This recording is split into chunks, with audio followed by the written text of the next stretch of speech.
Move on to our final segment, that is most intriguing session on opportunities for Indian MSMEs globally. I would like to invite to the dais moderator Mr. Vijay Kulkarni, CEO and founder, Pivot Management Consulting Private Limited. Panel members Mr. David Pasquini, Commercial Officer, US Consulate General Mumbai. His Excellency Mr. Ahmad Zuwairi Yusoff, Consul General, Consulate General of Malaysia. Mrs. Shirani Ariyarathne, Minister, Commercial, Consulate General of Sri Lanka, Mumbai. Welcome to all the panelists. And over to you, Mr. Kulkarni. Right. Thank you. I'm just giving my chair little so that I can have a look at the panelists.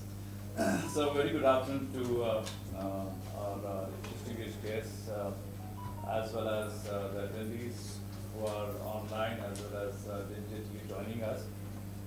Thank you from the MSME committee of the Mumbai Chamber of Commerce. This is the second year in succession that we are doing this particular panel, and which is primarily opportunities for Indian MSMEs globally. This has been, like I said, the second year. It's been a very interesting one, and I'm sure you will find the proceedings very interesting. So let me quickly introduce our guest, Mr. David Pasquini.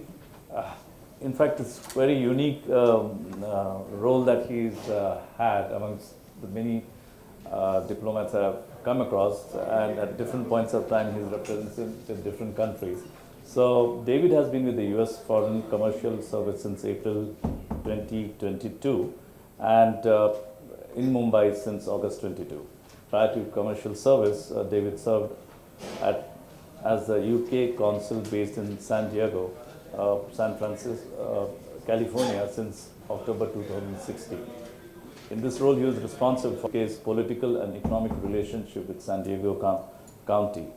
Prior to this, he worked as Vice Consul for UK Department for International Trade, developing and delivering UK investments and trade promotion strategy for the US in aerospace, space, and defense sectors. He holds a BA in International Affairs and a minor in Immigration Studies from the University of California, San Diego, and prior to joining the UK Department, UK's Department for International Trade. He is multilingual, speaks Italian, Spanish, and speaks enough Portuguese to get by. So, good to have you here, David. His Excellency, Mr. Ahmad Zuwairi Yusoff, Consul General of Malaysia, he began his career as Administrative and Diplomatic Officer with the Ministry of Foreign Affairs of Malaysia in 2005, and has served in the Islamic Republic of Iran and the Kingdom of the Netherlands.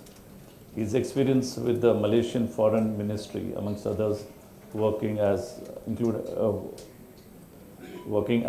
Assistant Director of ASEAN Malaysia Department, Principal Assistant Secretary of Multilateral Economics and Environment Division, and Director of Policy, Planning and Coordination Department.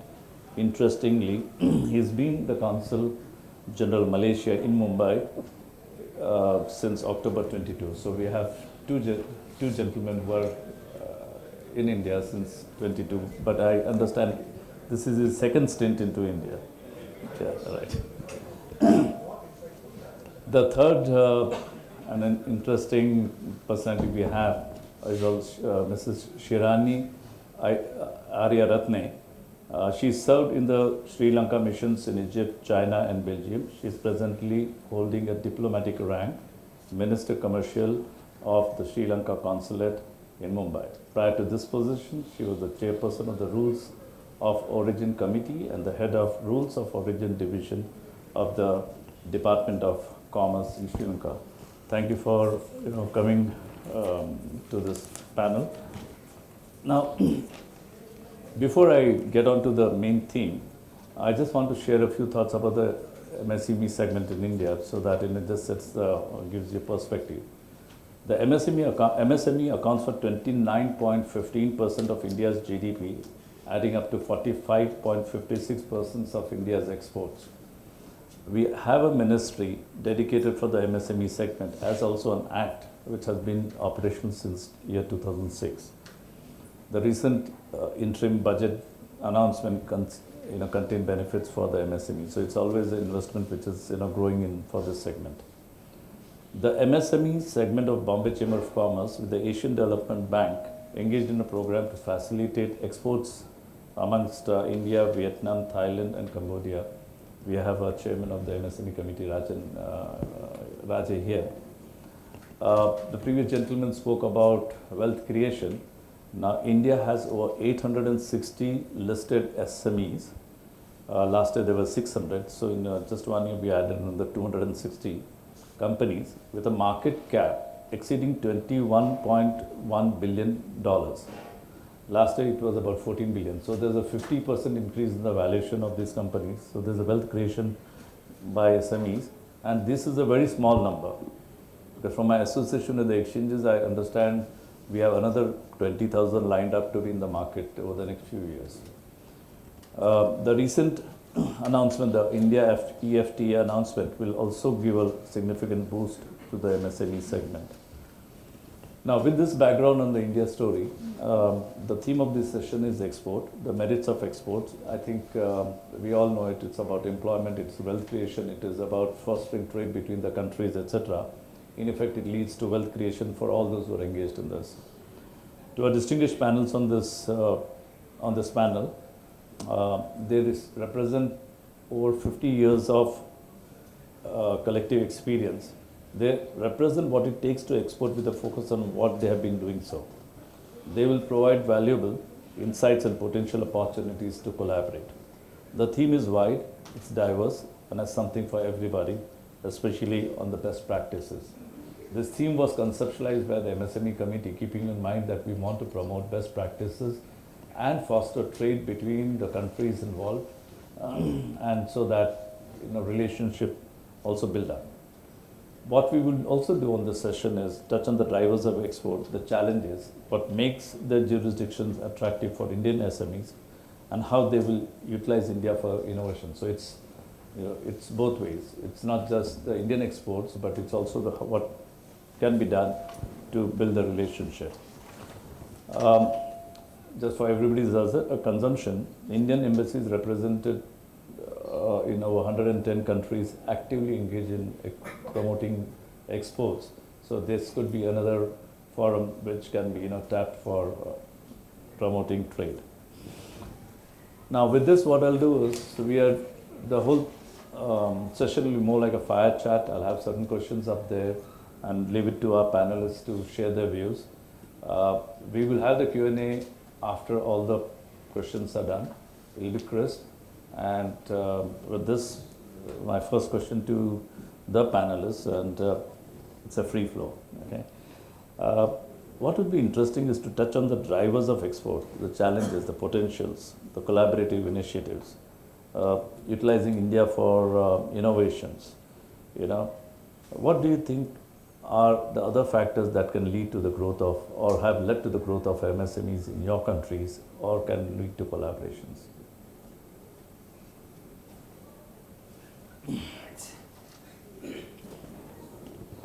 Thank you. Thank you, thank you. Is that okay? Is that too loud, everybody? Was everybody expecting a British accent or an American accent? I'm curious with that introduction. So thank you. Thank you very much, all of you, for being here today. Thank you to Bombay Chamber for such a wonderful opportunity to be here and to be able to talk about such an important topic. That question alone could probably take up an entire day, and so I'll try to be concise. But before I do get into that question, I do want to throw some statistics at you, something I think is really quite important and can help frame the discussion today. I'm with the Department of Commerce. We have a national export strategy which guides a lot of the work that we do around the world on exports. And when looking at that strategy, I was kind of looking at some of the numbers behind it. I found in that strategy that 97% of US companies that export are SMEs. So that is a huge, huge percentage of our exporters, which are SMEs. But if you look at the value of the exports, you find that the total value of exports, about 1/3 of that value comes from SMEs. So that means that 3% is doing 2/3 of the value, which means, and you know, a lot of that makes sense. It's your big companies, it's your big exports, but I think what that says, and I think the reason why we're all here today, is that there's a huge opportunity for exports, for small companies, for startups to kind of boost those exports, and that's part of what we do at the Department of Commerce. So I hope that today I can share a little bit about how we work, what we do, and that there's some best practices there that are universal, not just for American companies, but for all companies to take away. So looking at the drivers for export, I think it's really something that you can look at in two parts. I think there's external factors. You can look at things like where's the market, you know, where you're exporting. What is the market like? Are there logistics in place that support your exports? Are there rules or regulation? Is there a receptive customer base for your exports? I think these are some of the things that are kind of external when you're looking at places to export. What's going on between the two countries that you're trying to move the exports between? Right now, between India and the US, there's a lot of political goodwill. I mean, I think it's higher than it's ever been. And so this is a really good time for our exporters and for our companies to collaborate and to move goods and to look at that. So things like free trade agreements and you know, trading blocks, these are all things that are kind of external factors. When you look more on the internal side, then you look at, you know, do you have a quality product? You know, what are your price points? Do you have, you know, what are the certification requirements? Do you have to label a product, or do you have certain, you know, there's certain regulations that you have to kind of stick to in order to get your product out? And also the business environment where you're from. Do you have a business environment that supports exports? You know, not everywhere has a business environment that is in place that really supports and will help hold hands to smaller companies to help them get to their export journey. So I think looking at all of those things are really important when you're starting to think about what really drives export. What are the programs? I mean, we have in the U.S. we have the SBA, the Small Business Administration, which does a lot of programs that are just for exporters, and so things for companies that are just getting off the ground, all the way to companies that are mature in the market but maybe have never exported before. So these are all things to look at. It's both ways, a little bit external, a little bit internal. One thing I will say, just to end on a point, is that we've seen, which I haven't heard talked about enough, is the importance of diversity as a driver for exports. So when we look at companies in the U.S., one of the things that we see is that companies that are diverse, companies that are from you know, all walks of life, that have a diverse workforce, are some of the companies that are doing really well and are really thriving in terms of exports. And so we try to do our best to kind of support those companies and to share their success stories, because I think that's something that's not talked about enough as an important driver for exports. And so I'll end on that. Thank you. Right. Good afternoon. First and foremost, I would like to say thank you to Bombay Chamber of Commerce and Industry for giving me the opportunity to engage, to be here today, and to be with you, and to share about some, you know, insight about this drivers for export growth. In Malaysia experience, because we are a trading country, a trading nation we call it. Of course, in everything that we do, we put emphasis on the right thing in doing things. Like we set the standard, we set the policies, guideline. So, in meaning that among the most important one maybe is government role and function together with private sector. I mean, for us, like Malaysia and India, we have this. We already signed our Malaysia-India Comprehensive Economic Cooperation Agreement in 2010 and enforced in 2011. So it's already spelled out a lot of things which covers even the movement of people, Mumbai people meaning the professionals, medical, the healthcare sector, the engineering sector, teachers. So that's one thing. But of course, this thing can only happen if there's a close coordination between public and private sectors. And then, of course, we have also ASEAN India FTA. So it's a complementary to our MySICA. So another thing is about creating a bigger change of export, meaning that when you look at Malaysia or look at any of the ASEAN member countries in the region, you should also consider them as one that can also bring in you to another country, right? So this kind of thing actually also, drive the export volume. Again, not just in terms of trading, in terms of training also, in terms of exposure for the business community, because in our government experience, we, especially after COVID-19 pandemic, we need to support SMEs, business, private sector to move in order to sustain themselves. Then from there we can take them to higher level. Other than that, of course, innovation is one thing. If you need to adapt appropriately, because this thing also did some support from various players. That you need to work together among not just internally, externally also. So get the exposure, get the knowledge, and also collaborate like we always emphasize here, right? Okay, that's all. Thank you. Namaste. Good afternoon. At the outset, I would like to thank the Bombay Chamber of Commerce and Industry for giving this opportunity to join with you today at this important discussion. As you may aware, central location of East Sri Lanka, linking with all trading routes from east to the west. It has given an opportunity being a trading hub in the world from the ancient time, but still the same is continuing. When it comes to the trade, India and Sri Lanka, we have very close relations, and the neighboring countries. And also when discussed on the trade, free trade agreements, that is an important tool to promote the trades between the countries. In 2000, Sri Lanka entered into a free trade agreement with Sri Lanka and India. Not only that free trade agreement, we are having preferential agreements, many preferential agreements. Both Sri Lanka and India are members. South Asia Free Trade Agreement, preferential trading agreements that called SAFTA, and the Asian preferential trading agreement, APTA, and the Global System of Trade Preferences, GSTP.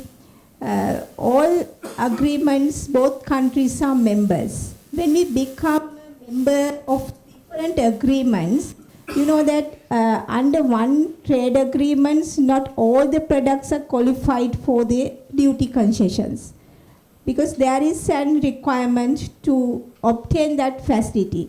When one agreement is limiting for some products, we are getting opportunity to export those products under another agreement.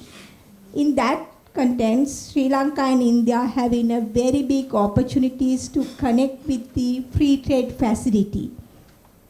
This close country, freight cost is limited and the time is limited, not limited, then there are a lot of opportunities to expand the trade between two countries. Today, India is the first import destination for Sri Lanka, reaching 3,171 US dollar million imports from India to Sri Lanka. Those are benefiting with the free trade facilities. And Sri Lanka's export to India, that is the third largest destination for Sri Lanka.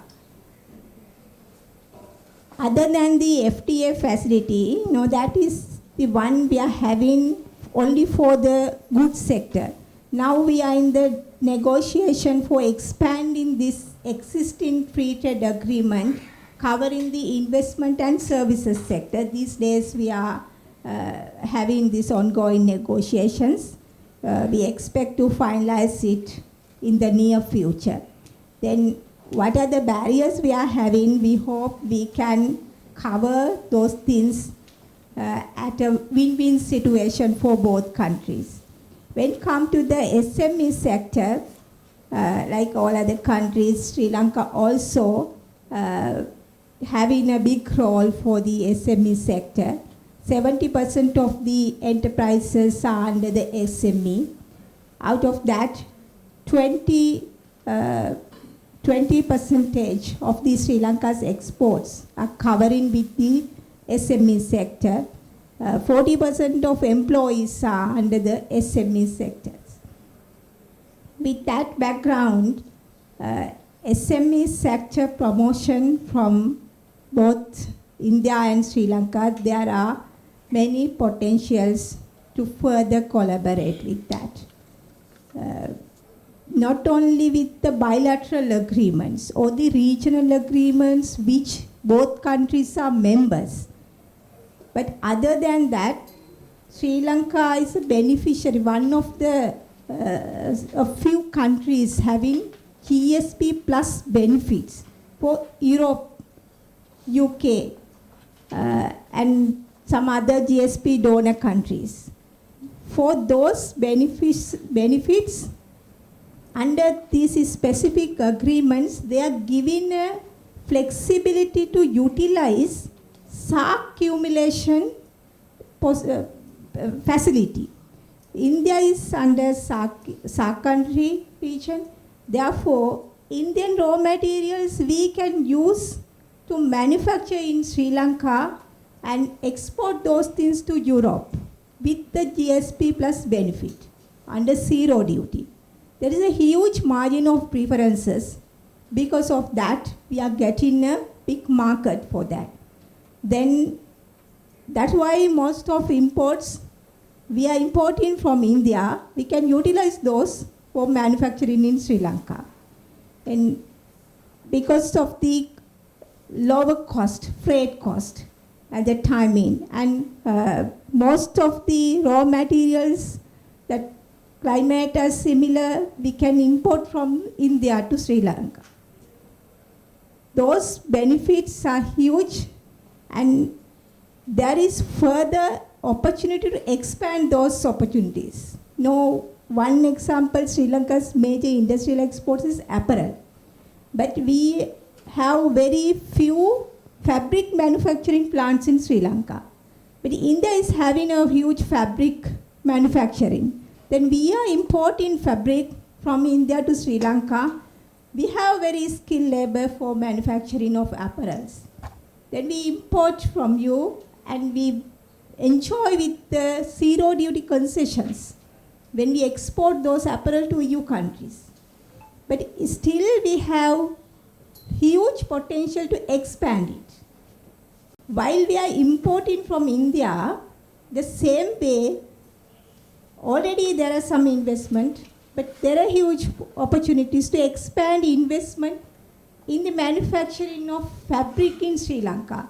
We have special fabric zones and also some other investment. I hope there may be some further questions to ask about the investment. In that way, a lot of opportunities to collaborate with the SME sector with Sri Lanka and India. There is good opportunities. I hope maybe this information will be useful for you. Thank you. Thanks. I think one of the bane of many of the SMEs is financing, which I think we heard it this morning. The second one, in any exports, the most important thing is the consistency of the quality, and that's very critical because it's not a one-time sort of an export. If you need a market, you really need to see that your consistency is there. And the third is the combination of the government policy and client centricity, if I may say so. are the main things that can be challenges but can be opportunities as well. It's very interesting to hear what you all shared about what your countries are doing and the policy making, how it's facilitating the MSMEs. So that brings me to the next one, which is basically what collaborative initiatives between the respective countries and India, between your countries and India, can support the growth of exports. And exports, mind you, the gentlemen here, the team here, the dignitaries here are not necessarily looking at only Indian exports, but one of the key responsibilities when they represent the country is also the exports of their product to new market, innovation, collaboration, some of these things that they are talking. So where do you see us collaboration, between your respective countries and India? It could be segment or it could be anything. Well, since the mic's in my hand, so I started first. Right. Because for Malaysia, I just go straight to the point. We have initiated two kind of projects already. One is the rupee card, meaning that you can use rupee card to pay transaction in Malaysia. That one is ongoing. The talk is ongoing between the authorities, because we cannot deny it. In any commerce and trading activities, payment is a crucial part of it, because without the facilitation in terms of transferring money and funding, it's quite difficult for you to grow in your business. Okay, that one that's the definite that you can see physically. So the other one also, we have this what you call it. Similarly, we are talking about link up the banking sector also, because there's a big quite close collaboration between this sector, because we see this startup also coming up. Then we have this Beyond 4, we call it program. This startup will be given some sort of support to enter Malaysian market. So this it open for everyone in any startup, Indian startup.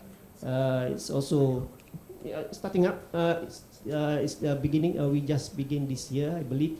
So that's one of the few collaborative thing that Malaysia is looking at India. Of course, there's many others. In terms of in energy sector, in terms of E&E, right? So digital economy. But this is the one that I can share that we already have, and it's ongoing now. Thank you.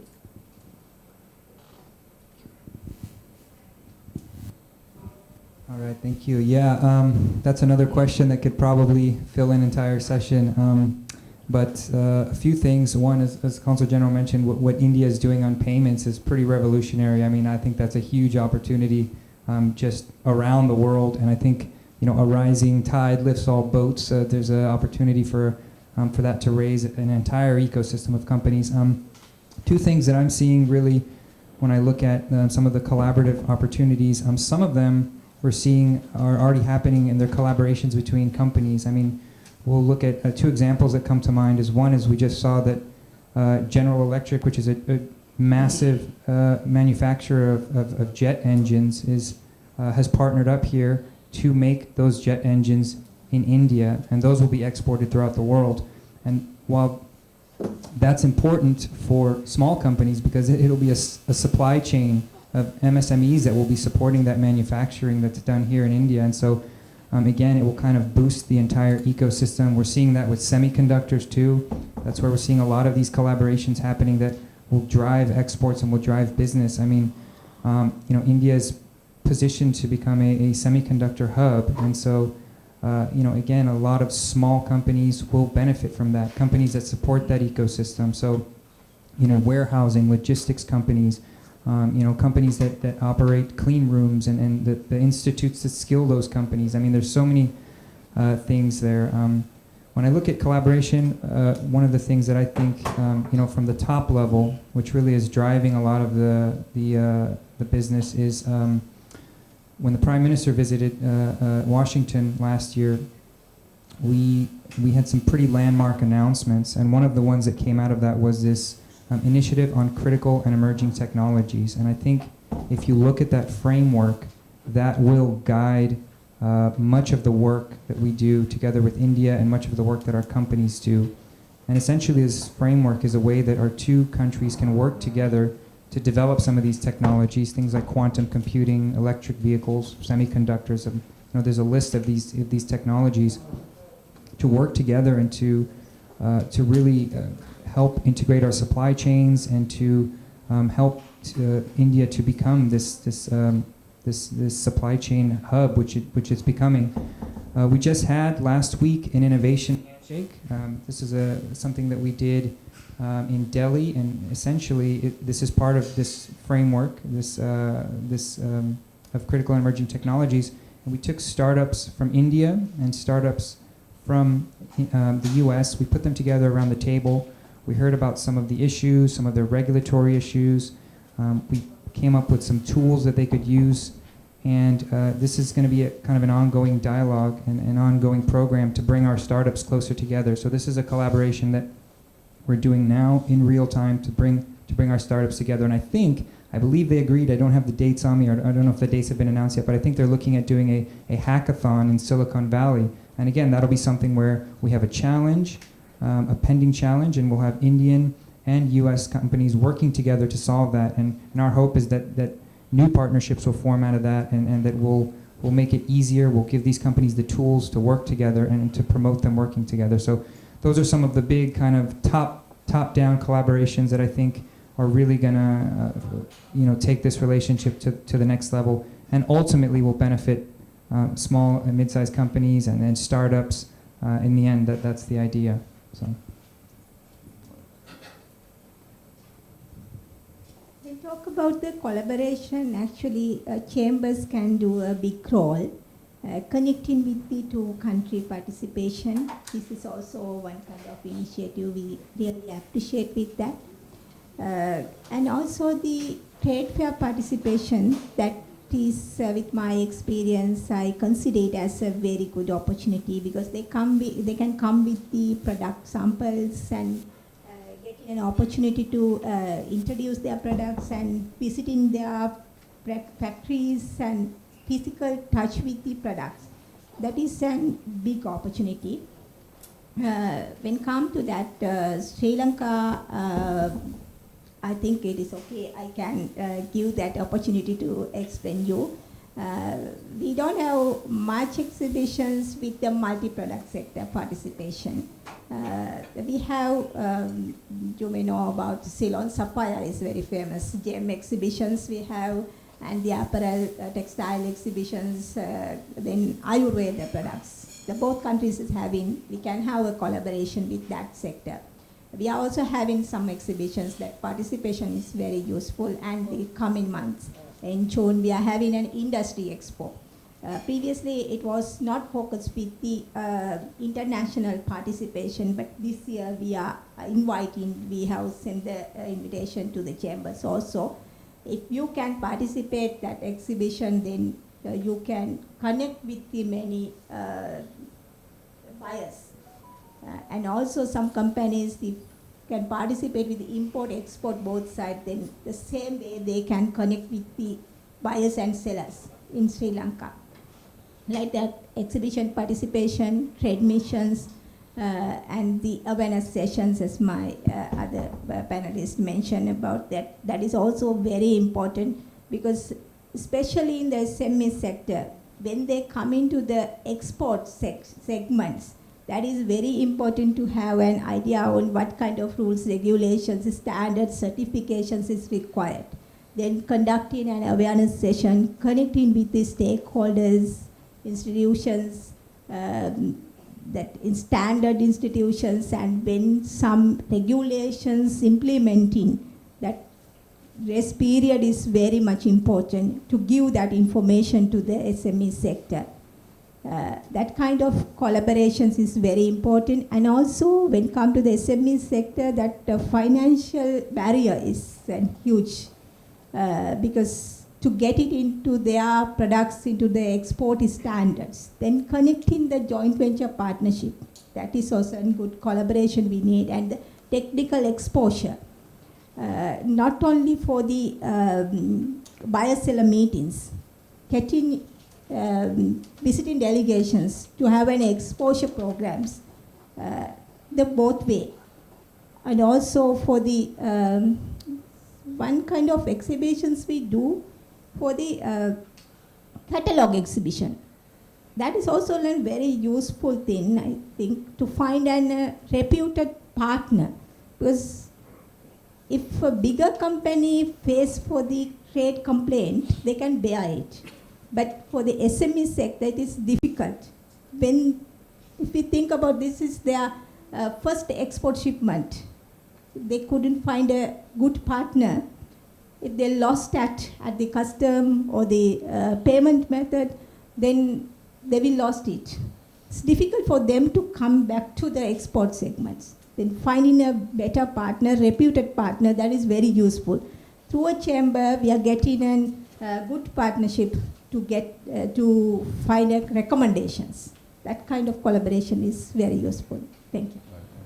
Something just to share with all of you all is, the last time also when we did this session last year, what came out very strongly amongst all the dignitaries who are on the dais and what we hear today also, that the opportunities for startups and for the SMEs, especially in the area of innovation, is very, very large. And a lot of countries, and I remember last year we had Finland, Japan, Switzerland, etc., talking about using the resources in India for innovations, which which they find that it's quite fertile to have innovations happening here or collaborating on that. So this is an opportune space that comes as a common theme across everybody. Now I'm moving on because we're slightly slow, so I'm just moving a little faster. Now, the Bombay Chamber of Commerce is a 180-year-old organization and has had multiple initiatives for promoting the MSME segment besides the other one that we've seen. The Government of India has the Invest India Forum, but it also has the acts that I spoke about. And what I would really have as a quick answers, if you have is where do you think the Bombay Chamber of Commerce can collaborate with yourselves and in fostering the growth of the MSME segment? Any quick thoughts? Okay, a valid question. Well, the role of Consulate General here, in general, is to foster greater relationship with the host government in all sectors, not just in government, also in economic in the economic cooperation activities. So with that, I would like emphasize that BCCI has a lot of ways that a lot of things can be done together with the Consulate General of Malaysia in terms of, first, of course, disseminate of information. So whatever information that we have that might relevant to you, might be useful to you, because we might have a new guideline, new policies. So for the private sector who interested to come to Malaysia, so that those information can be shared through you, right? And also another one is also to create awareness, because awareness regarding Malaysian market. For example, under Matrade, we have this Malaysian halal industry showcase expo in September. So among others, because we have a series of major event in Malaysia, so we can also get BCCI to support us in get the crowd, or maybe to spread the information. And also whenever we have, as usual, we have delegation, business delegation that are looking for opportunities here in India, we can always get BCCI to help us to connect them, and also to make their visit successful, and they can go back happy, with not empty-handed. Thank you. Thank you. The Consul General here hit most of the points. I think that's spot on. And esteemed colleagues here spoke also about the value of chambers and the great things that they do. I think one of the key things is information sharing. I mean, when we are approached by companies who are, especially are looking at a market for the first time. I mean, there's so many regulations, and there's national and state and local laws, and I think that information piece, I think, is something that is really valuable. As Consul General said, collaborating, we bring groups of companies here. We would love to introduce them to some of the companies here in the hopes that partnerships could happen, or just so they could network. There was an event I attended, it was a couple weeks ago, and it was a group of US companies that had come here to India, and then we had some of their counterparts, companies also to come meet them, and they all had this round table, and there were two companies in the room that did a very, very niche thing that I've never seen before. It was, and one was a US company that was trying to sell to India, and the other one was an Indian company that was trying to sell to the US. But we made the introduction between the two of them, and to this day that I know, they're still talking because they're just bouncing questions off each other. You know, the US company will say, you know, I've tried to sell this here, you know, I know you're already in this market, how does this work? And then the gentleman from the Indian company would say, well, you know, same thing, you know, I'm trying to sell to the US, have you had any experience with this? And it kind of went back and forth. And that illustrated to me the value of these connections, and those are values that happen in places like this, in chambers. And so, yeah, I think that's it speaks volumes about the importance of this kind of work. Just one point to add, because the similar things from Sri Lanka side also.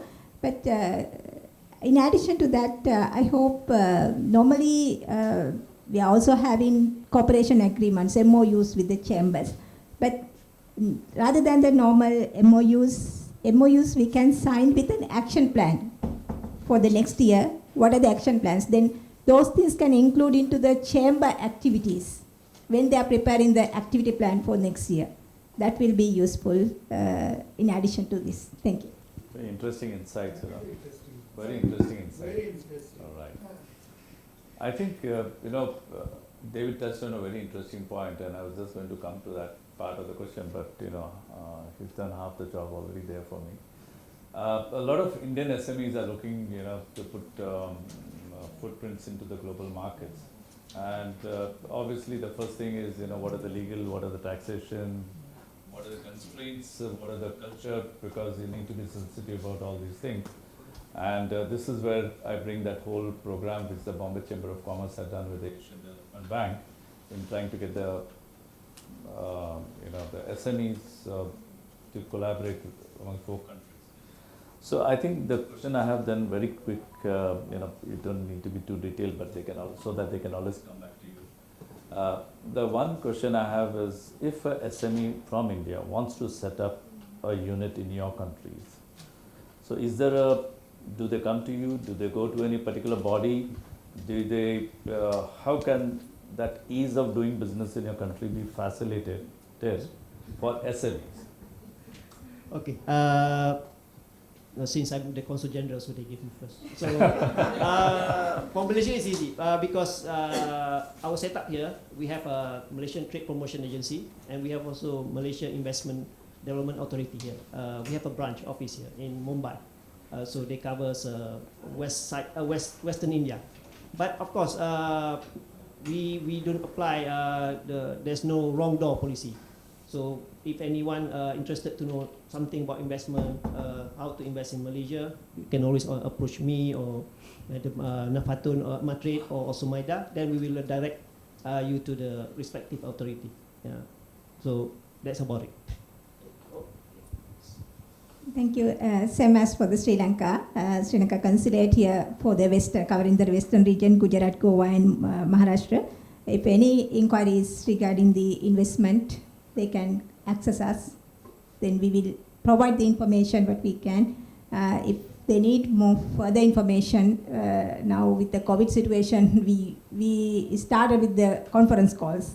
Rather than going to Sri Lanka, we can arrange, normally we facilitate with the conference calls with the relevant institutions. After that, we are facilitating them to visit Sri Lanka.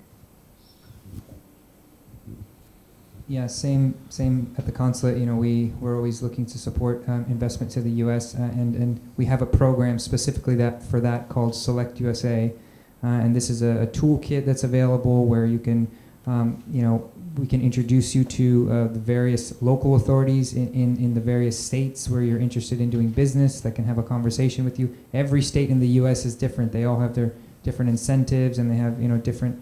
I think you'll find that everywhere, and so the Select USA program is a really good program for that. So we're happy to talk to you about that. They have a summit once a year. It's June 23rd. It's coming up, and we actually have some programming for startups there. So we do urge you to get in touch with us and to learn about that.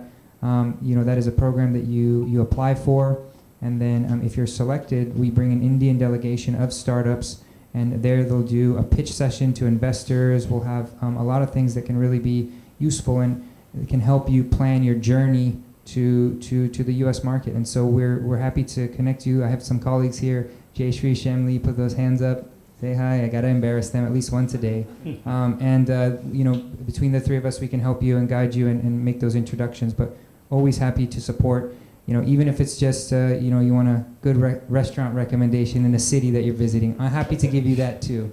So yeah, thank you. So I think what we've heard is a very diverse viewpoint of what the government can help you, what opportunities exist. I think we had a very rounded sort of view there. So that brings me to the last one. We've been talking about the present. So if I have to ask, when SME is investing into your markets or vice versa, what are the, what do you think your focus would be for the SMEs over the next 2 to 3 years? I mean, if I have to talk about a SME in India, primarily, the first thing that we look at is the political stability, which we believe is going to continue, and that gives a thing. So, a quick sort of view. Where do you think opportunities exist probably over the next 2 to 3 years for SMEs? Yeah, I think all innovative ideas, particularly in some of the things that I highlighted around critical and emerging technologies, I think that's the future. I think we're seeing an integration of supply chains, and I think if you look at that, that's kind of the direction where it's moving. That's what our priorities are in the government, and that's what we're seeing happening with some of the examples that I mentioned as well. So definitely, high innovative technologies, big opportunities there, and that would be my key takeaway. Yeah, I echo what David said just now. For Malaysia also, we are looking at that kind of high-tech economy.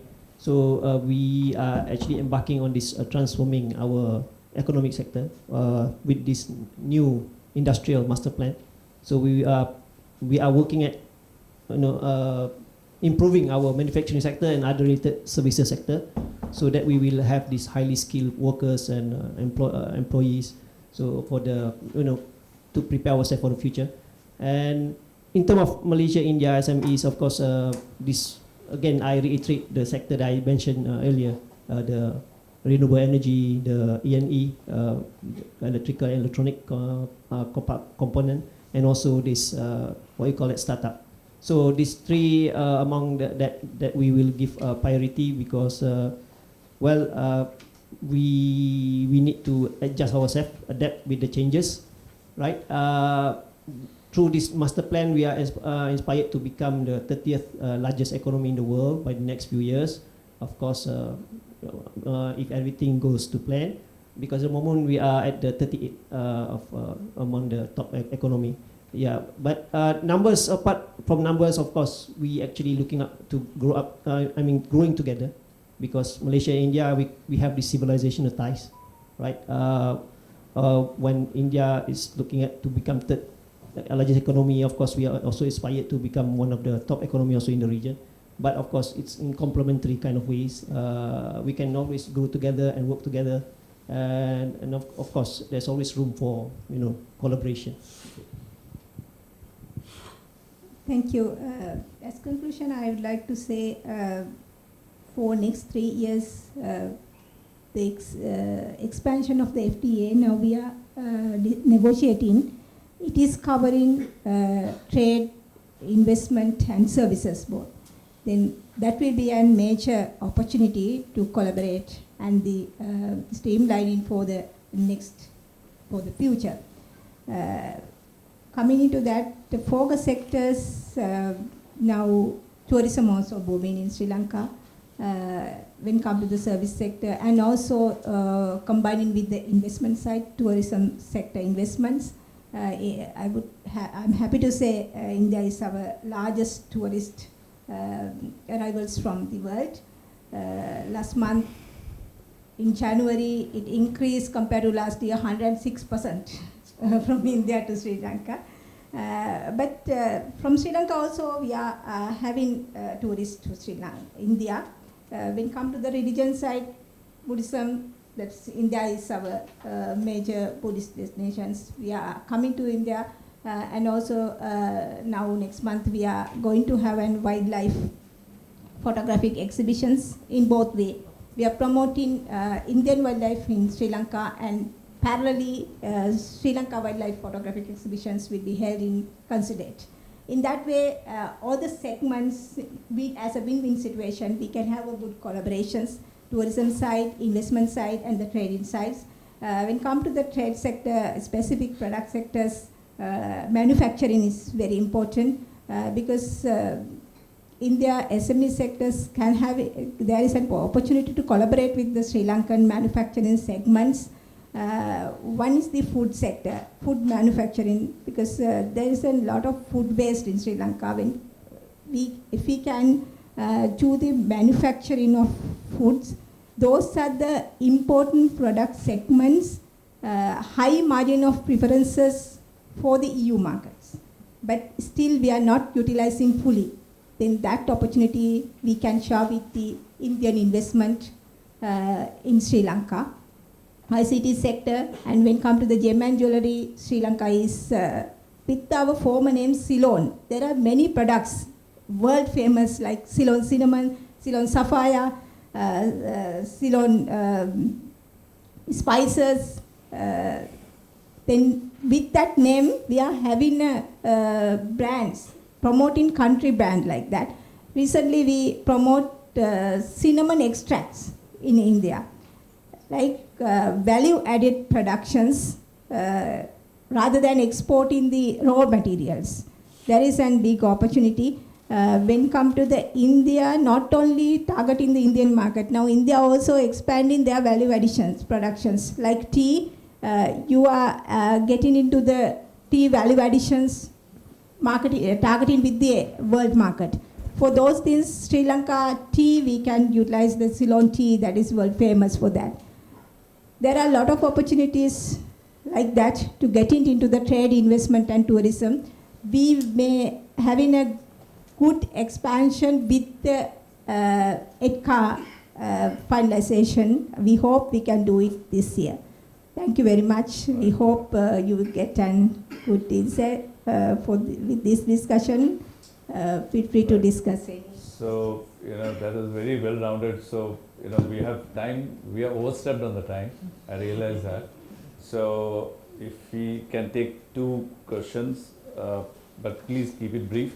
And I request my panelists also just to keep it a little briefer, because our next session, is waiting for us as well, right? Wonderful, information exchange.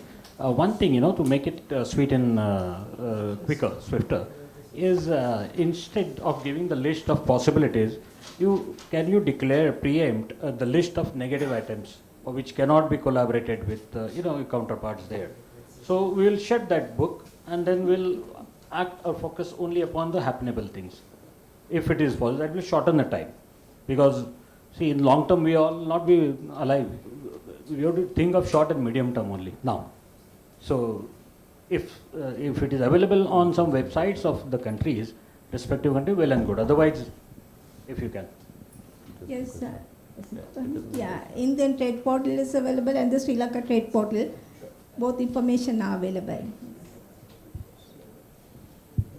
Sorry, you mentioned about the not negative leave. Okay. Well, I am not aware of any, because our cooperation is vast, is cover a wide range of areas. Of course, whatever we have, we will share on our website, and of course share with through BCCI also. Yeah. Yeah, likewise. I think I'm happy to share that with you. I think the biggest roadblock, if you will, is just it all comes down to the business environment. You know, if an environment is open and friendly, pretty much most things can be traded and most things can be, you know, worked out. So I think that's kind of what it comes down to. But if you're looking for a specific list, then yeah, we have a team of experts at our consulate that is divided by sectors. We're happy to talk to you about that. Just come see us. Specifically, it will be useful, but don't depend on the negative list only, because when come to the free trade agreements, there are some other rules of origin criteria. Then the positive product also has to qualify with the rules of origin. Any one last question? Otherwise, we can always have an yeah. Quick one, please. Hi, I come from a coastal part of India, that is Karnataka. We have been trading with Sri Lanka for more than 100 years, especially exporting the coconuts and also dry fish, because we have about 6,000 boats which are going into the sea and bringing the thing, and also trading on the high sea with the GPS. So if there is anything in that sector, especially seafood area, if that can be collaborated, we are there. More than that, you also mentioned about the finance. My district is known as the cradle for banking. 30% of the nationalized bank took birth in this particular district alone. So if there is anything we can do, we have got about 30% of nationalized bank are available in trading, funding the especially the agriculture or other sectors in all the nations. Maybe that's a takeaway that you want to come later on. Yes, specific information, because we can't say exactly this product is qualified. We have to check the criteria. Normally for the fish that is already obtained, but the processed fish is qualified. We will share our contact details. Please write to us in detail.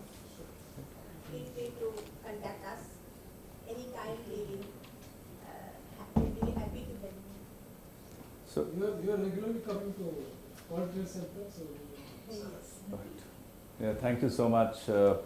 Thank you, distinguished speakers, for that very insightful view, and to the attendees as well. And on behalf of the MSME Committee of the Bombay Chamber of Commerce and the Bombay Chamber of Commerce, thank you for the engagement. Thank you, Tarini, Rajan, and the team out here for hosting this event. Thank you.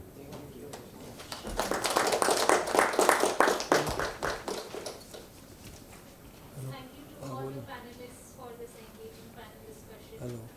May I now request Mr. Sandeep Khosla to present the mementos to our esteemed panelists. Yeah, Sandeep Khosla, PG.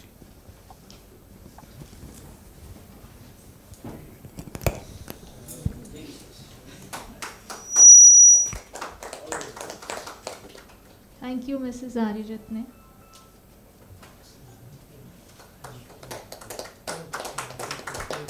Thank you, His Excellency. Thank you, Mr. Pasquini.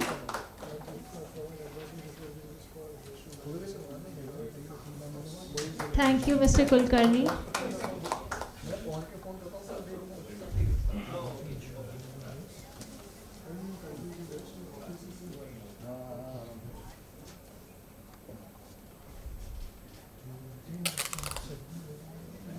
A big round of applause for all our panelists.